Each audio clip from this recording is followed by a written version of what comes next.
হয়, ওম শান্তি, নমস্কাৰ। আজি আমি ব্ৰহ্মকুমাৰী ঈশ্বৰী বিশ্ববিদ্যালয়ৰ বিশেষ বিশ্বনাথ শাখাত যিটো নিচামুক্ত অভিযানৰ শুভাৰম্ভ কৰিছোঁ। তো আমি গোটেই বিশ্বনাথ ডিষ্ট্ৰিক্টৰ যিমান স্কুল কলেজ আছে, জুনিয়ৰ কলেজ, গাঁৱে ভূঞে, তো আমি গোটেইখিনি স্কুল আমি কভাৰ কৰিম বুলি ভাবিছোঁ। তো আমাৰ মুখ্য উদ্দেশ্য হৈছে, কাৰণ এই নিচাযুক্ত অভিযান যোৱা ৩-৪ বছৰ ধৰি ব্ৰহ্মকুমাৰী ঈশ্বৰী বিশ্ববিদ্যালয় সময় সাপেক্ষে কৰি আছে। কিন্তু এবাৰ আমি এটা লক্ষ্য লৈ পেলাই আগবাঢ়িছোঁ কি যাতে গোটেই ভাৰতবৰ্ষতে 10 কোটি আমি নচামুক্তৰ যিটো প্ৰতিজ্ঞা আমি বিশেষভাৱে ইউথসকলৰ পৰা আমি কৰিম বুলি ভাবিছোঁ। আৰু ইয়াত আজি যিটো শুভাৰম্ভ হৈছে আৰু কালিৰ পৰা আমাৰ এইটো গোটেই 20 দিন কণ্টিনিউ হ'ব, স্কুলবিলাকৰ প্ৰগ্ৰাম হ'ব।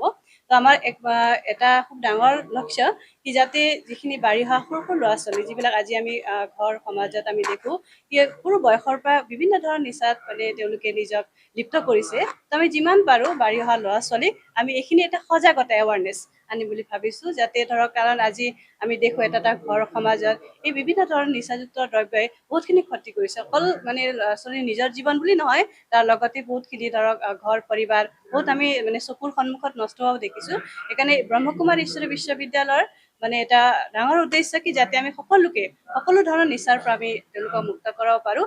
আৰু এইখিনি এৱাৰনেছৰ লগতে আমি অলপ 5 মিনিট মেণ্টেল ৰিলেক্সেশ্যন মানে মানসিক শান্তিৰ কাৰণে বা মানসিক শক্তিৰ কাৰণে আমি অলপ মেডিটেশ্যনো কৰাম, মেণ্টেল ৰিলেক্সেশ্যনৰ কাৰণে। সেইটো এটা লক্ষ্য আমি হাতত ৰাখিছোঁ। আমাৰ ঐশ্বৰীয় ব্ৰহ্মকুমাৰী বিদ্যালয়ৰ পেহেঞ্জীসকলক ধন্যবাদ জনাইছোঁ।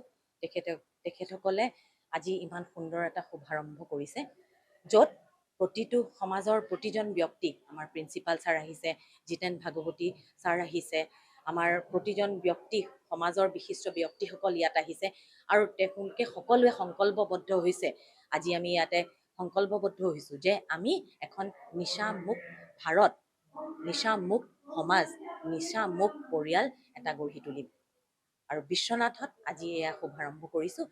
এই অন্তৰ্গত আমি দেখিম, আমি সকলোৱে ক্লাববিলাক আছে, ইয়াতে ইউথ অৰ্গেনাইজেশ্যনসকল আছে, আমাৰ এতিয়া ঐশ্বৰীয় ব্ৰহ্মকুমাৰী বিদ্যালয় আছে, তেওঁলোকে প্ৰতিখন স্কুলত যাব, কলেজত যাব আৰু সকলোৰে মাজত সজাগতা কৰিব, যাতে আমি এখন সুস্থ সমাজ আৰু সবল ভাৰত গঢ়িব পাৰিম।